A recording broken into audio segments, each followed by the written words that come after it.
Joining us, a very contentious Minneapolis City Council meeting ended with a vote saying no to a proposal to give police officers bonuses to help retain and recruit new officers. The proposal arose during ongoing union negotiations as an idea to help MPD stop hemorrhaging officers. KARE 11's Lou Raguse joins us live from City Hall. Lou?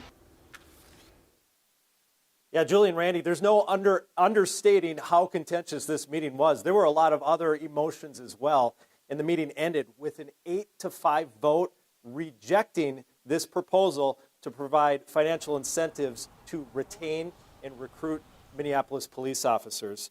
Now, the idea would have given existing officers who are eligible $18,000 over 2.5 years to stay with MPD, and it would have given new officers $15,000 over 3 years if they're hired.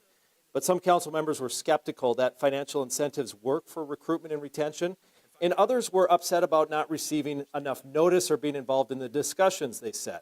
Since this came out of union negotiations, Mayor Fry said that he presented the agreement as soon as it was made.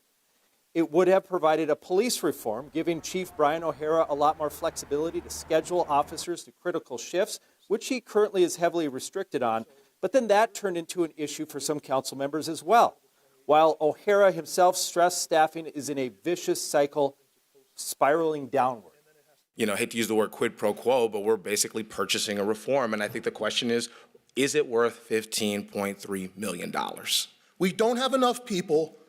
We have more and more overtime, which burns people out. And the young people don't want to come into this work because they want more, of a life balance.